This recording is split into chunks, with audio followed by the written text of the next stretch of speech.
इक्कीस बरस का सूरज हॉस्टल में रहकर पढ़ाई कर रहा था। छुट्टियों के लिए वह अपनी माँ के पास आया हुआ था। आधी रात का समय था। बाहर मूसलाधार बारिश हो रही थी। दूर कहीं जंगलों से आती सियार और कुत्तों की रोने की आवाज से बदन में झुरझुरी सी दौड़ रही थी। सूरज अपने कमरे में लेटा करवटें बदल रहा था। अचानक उसका प्यास से गला सूखने लगा तो वह रसोई से पानी लाने के लिए कमरे से बाहर निकल गया। रसोई घर से वापस अपने कमरे में आते हुए उसने महसूस किया कि माँ के कमरे के दरवाजे के नीचे से धुआं बाहर आ रहा है। सूरज ने चौंक कर पहले दीवार पर लगी घड़ी की तरफ देखा। घड़ी की सुइयां रात के 12 बजा रही थी। सूरज अब काफी परेशान हो गया था।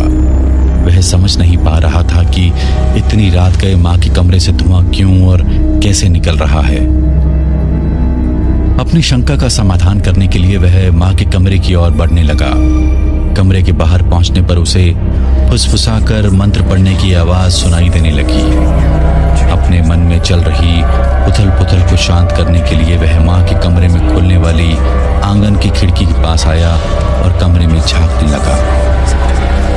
अंदर एक हवन कुंड से धुआं बाहर आ रहा था और कमरे के फर्श पर कुछ अजीबोगरीब सामग्री फैली हुई थी, जिसे देखकर ऐसा लग रहा था वहां कोई टोना टोटका या तंत्र क्रिया चल रही हो। तभी माँ हाथ में एक छोटी सी मिट्टी की हांडी लेकर कमरे से बाहर निकल जाती है। सूरज धीमे कदमों से अपनी माँ का पीछा करता है तो देखता है कि उसकी माँ ने वह टोटके की हांडी बाहर चौराहे पर रखी और वह वापस लौटकर चुपचाप अपने कमरे में सो गई। माँ की ऐसे अजीबोगरीब व्यवहार देखकर सूरज सकते में पड़ गया था। इस समय वह कुछ भी सोचने समझने अथवा बोलने की स्थिति में नहीं था। माँ के अपने कमरे में जाने के बाद सूरज भी वापस अपने कमरे में आकर लेट जाता है। वो रात बीतने के बाद अगला दिन भी यूं ही उथल पुथल में बीत गया और रात घिर आई। जिज्ञासावश रात के 12 बजे फिर से सूरज खिड़की से अंदर झांकने लगता है। सामने उसकी माँ काले कपड़ों में अपने लंबे बालों को खोलकर जमीन पर तंत्र का सामान फैला कोई तंत्र साधना कर रही थी। अंत में उसने फिर से एक मिट्टी की हांडी दी। उसमें टोटके का सामान एक दिया रखकर फिर से चौराहे पर रखने के लिए घर से बाहर निकल गई। सूरज इसी तरह पूरे 3 दिनों तक अपनी माँ की सारी गतिविधियों को देखता रहता है। चौथे दिन अमावस्या का दिन था। घर के आंगन में लगातार रोती हुई बिल्ली किसी अनिष्ट की सूचना दे रही थी। सूरज की माँ के सामने तंत्र के सामान के साथ साथ एक काला मुर्गा भी रखा हुआ था। अपनी तंत्र साधना पूरी करने के बाद उसने मुर्गे को काट कर उसकी बलि चढ़ा दी। है मेरे मालिक, अगर आपने चाहा तो अगली अमावस्या को बलि जानवर की नहीं किसी इंसान की होगी। इससे ज्यादा कुछ भी देख पाने की हिम्मत अब सूरज के अंदर बाकी नहीं थी। डरते हुए वह अपने कमरे में लौट आया और आंखें बंद कर सोने की कोशिश करने लगा। काफी देर तक बिस्तर पर करवटें बदलने के बाद उसे नींद आ गई थी। सूरज पूरी ताकत लगाकर दौड़ रहा था। दौड़ते दौड़ते वह बहुत थक चुका था। तभी एक पेड़ के तने से अपनी कमर सटाकर वह हाँफने लगता है। अचानक ही एक लंबी सी चोटी आकर उसके पांव से लिपटने लगती है। सूरज जितना उस चोटी को खुद से दूर रखने की कोशिश कर रहा था, उतनी ही तेजी से वह लिपटते हुए उसके पूरे शरीर को अपनी गिरफ्त में लेती जा रही थी। तभी उसे मंदिर के घंटे की आवाज सुनाई देने लगती है और सूरज का ध्यान कुछ ही दूरी पर बने मंदिर की ओर चला जाता है। ये कोई पुराना सा मंदिर नजर आ रहा था। सूरज कुछ समझ पाता उससे पहले ही उसके ऊपर किसी भयानक आकृति ने छलांग लगा दी, जिसके कारण डर से सूरज के मुंह से चीख निकल गई और उसकी नींद टूट गई। हे भगवान, ये कैसा भयानक सपना था? ये सब क्या हो रहा है मेरे साथ? अपने माथे पर आते पसीने को पोंछकर वह फिर से सोने की कोशिश करने लगता है, किंतु यह सपना इतनी आसानी से सूरज का पीछा छोड़ने वाला नहीं था। अब तो अक्सर ही सूरज को वही सपना नजर आने लगा, जिसके कारण वह बहुत बेचैन सा रहने लगा था। बस बहुत हो गया। आज मैं माँ से अपने सपने का अर्थ जानकर ही रहूंगा। माँ, तकरीबन 1 महीने से मैं आपको देख रहा हूँ। आप हर रोज रात के समय कुछ टोना टोटका करती हैं। ये सब क्या है माँ? अब तो मुझे भी हर रात एक बहुत ही भयानक सपना नजर आने लगा है, जिसमें मैं अपनी जान बचाकर भागता हूँ और फिर एक चोटी आकर मुझे जकड़ लेती है। आप मुझे साफ साफ बताओ माँ, ये सब मेरे साथ क्यों हो रहा है? हो ना हो ये आपके टोने टोटके के कारण ही मुझे ऐसे डरावने सपने नजर आ रहे हैं। लगता है जिस बात को मैंने बरसों से अपनी सीने में दबा कर रखा है, वो बात बताने का समय आ गया है।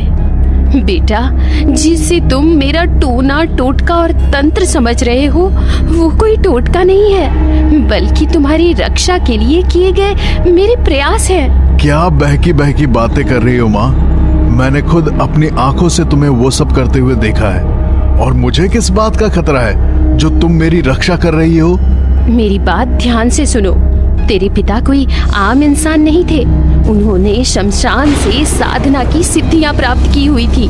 अपनी सिद्धियों के बल पर वो अक्सर दूसरे लोक में रहने वाली दुष्ट परालौकिक शक्तियों से उलझते रहते थे। एक बार अपनी सिद्धियों के प्रयोग से उन्होंने एक डायन को आकर्षित करके इस लोक बुला लिया। डायन को अपने साथ रखने और उससे लाभ लेने के लिए उन्होंने उसकी चोटी काट कर रख ली थी। लेकिन उनके ऐसा करने से डायन बहुत क्रोधित हो गई और वो तुम्हारे पिता के शरीर में रहने लगी। हर अमावस्या की रात को वो गांव में शिकार करने के लिए निकल पड़ती थी। कुछ ही दिनों में गांव वालों को तुम्हारे पिता के बारे में पता चल गया कि उनके अंदर कोई शैतानी शक्ति है। एक दिन आधी रात गए वो किसी आदमी का शिकार करने के लिए निकले ही थे कि उसी समय गांव के लोगों ने उन्हें रंगे हाथों पकड़ लिया और पीट पीट कर उनकी हत्या करने के बाद उनके शव को मंदिर के पीछे दफना दिया। बेटा, जन्म से ही तुम्हारे अंदर पिता के राक्षसी गुण मुझे दिखाई पड़ने लगे थे। जैसे जैसे तू बड़ा होने लगा तो मुझे तेरी चिंता सताने लगी। मैं नहीं चाहती जिन काली शक्तियों के कारण तुम्हारे पिता की जान गई, तुम भी उसके प्रभाव में आओ। इसलिए तुम्हें उन शक्तियों से दूर रखने के लिए मैं तरह तरह के उपाय करती हूँ। मुझे माफ कर दो माँ।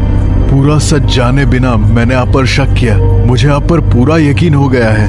आपने जो भी किया होगा मेरी भलाई के लिए ही किया होगा।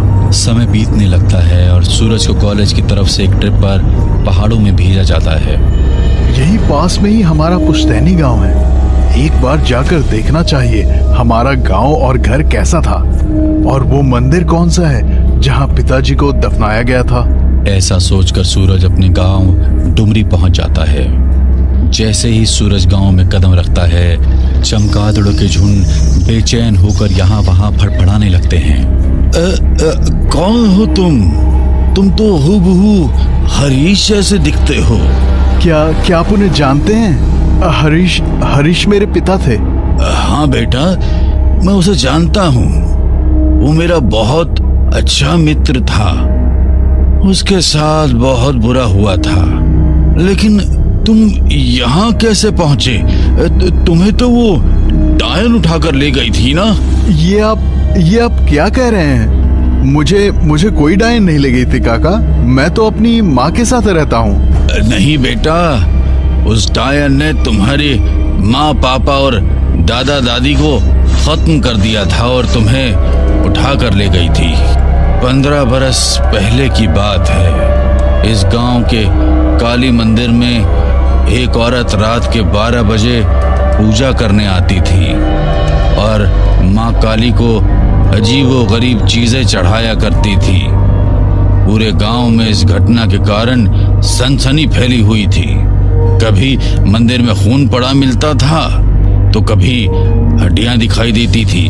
तुम्हारे दादाजी गांव के सरपंच थे, इसलिए उन्होंने ये फैसला किया कि वे और उनके बेटे पूरी रात मंदिर में पहरा देंगे और पता लगाएंगे कि आखिर कौन ये सब कर रहा है। रात घिरी और रात के ठीक 12 बजे एक सुंदर स्त्री इस मंदिर के अंदर घुस गई। उसके हाथों में एक मानव खोपड़ी थी और उसकी लंबी चोटी जमीन पर लहरा रही थी। मंदिर के अंदर जाकर उसने अपनी तंत्र सामग्री वहां रखी और कुछ सिद्धि करने लगी। उस भयानक स्त्री को देखकर पहले तो सरपंच और हरीश भाई घबरा गए, लेकिन बाद में हिम्मत करके वे उसके सामने गए और गुस्से में उसकी चोटी काट दी। दरअसल वो एक जहरीली डायन थी। उस डायन की चोटी काटने का परिणाम यह हुआ कि अब वह तुम्हारे परिवार के पीछे पड़ गई थी। अमावस्या की रात उसने तुम्हारे घर में घुसकर तुम्हारे दादा दादी, पापा और माँ सबको मार डाला। अब तुम्हारे परिवार में बस तुम ही जीवित बचे थे, परंतु डायन कभी भी अवयस्क बालक की जान नहीं लेती, इसीलिए वो तुम्हें उठाकर अपने साथ ले गई थी। गांव वाले तो यही समझ रहे थे कि उस डायन ने अब तक तुम्हारी जान ले ली होगी। अब मुझे सब कुछ समझ में आ रहा है। जो माँ बनकर इतने सालों से मेरे साथ है वो मेरी माँ नहीं है। अमावस्या के दिन वो मेरी ही बलि देकर अपना बदला पूरा करने की योजना बना रही है। बेटा, उस डायन को खत्म करने का बस एक ही तरीका है। काली मंदिर से त्रिशूल लेकर तुम्हें ही उसका अंत करना होगा, नहीं तो वो तुम्हारा सर्वनाश कर देगी। काका की बात सुनकर सूरज को अब तक की सारी पहेली साफ साफ समझ आ गई थी। उसने काली मंदिर से त्रिशूल लेकर अपने पास रख लिया और घर लौट आया। रात के 12 बजे उसे फिर से माँ के कमरे से टोने टोटके और मंत्र पढ़ने की आवाजें सुनाई देने लगती है। उसकी माँ आंखें बंद करके किसी शैतानी साधना में मग्न थी। जैसे ही वह त्रिशूल लेकर डायन की ओर बढ़ा, डायन का शरीर हवा में ऊपर उठने लगा और देखते ही देखते वह भयानक शक्ल वाली एक डायन में बदल गई। डायन की लंबी चोटी अब जमीन को स्पर्श कर रही थी और उसका चेहरा बहुत ही भयानक नजर आ रहा था। डायन ने अपनी लंबी चोटी को हवा में ऊपर उछाला और वह चोटी आकर सूरज के पूरे शरीर को रस्सी की तरह जकड़ने लगी। चोटी की मजबूत कसावट के कारण वह त्रिशूल उसके हाथ से छूटकर नीचे गिर पड़ा था। चोटी ने पूरी ताकत से उसे डायन की ओर खींचा और वह चोटी में जकड़े हुए ही जमीन पर गिर पड़ा। उसे जमीन पर गिरा देख डायन जोर जोर से हंसने लगती है। सूरज खुद को बेहद असहाय महसूस कर रहा था और डायन की चोटी के द्वारा पड़ रहे दबाव से उसके शरीर में खून का बहाव भी रुकने लगा था। तभी उसकी नजर उसके पास में पड़े हुए माँ के त्रिशूल पर गई। अपनी पूरी ताकत लगाकर उसने त्रिशूल उठाया और डायन की चोटी को उससे छू दिया। अचानक ही डायन की चोटी की पकड़ खुलने लगी और वह उसके शरीर से दूर हो गई। मौके का फायदा उठाते हुए सूरज ने जाकर माँ काली का त्रिशूल डायन के सीने में घूंप दिया। एक जोरदार चीख के साथ डायन वहीं जमीन पर गिर पड़ी और धुएं के बवंडर की तरह हवा में गायब हो गई। हमें पूरा यकीन है दोस्तों कि आप लोगों को ये कहानी जरूर पसंद आई होगी। अगर आपके साथ भी कुछ ऐसे अनकहे किस्से हो चुके हैं तो प्लीज हमारे साथ शेयर करें। हम जरूर अपने चैनल पर उनको दिखाएंगे। हमारी ईमेल आईडी नीचे डिस्क्रिप्शन बॉक्स में दी गई है, तो प्लीज हमारे वीडियो और चैनल को शेयर एंड सब्सक्राइब करें और बने रहे हमारे साथ ऐसे ही अनकहे किस्से और कहानियां सुनने के लिए।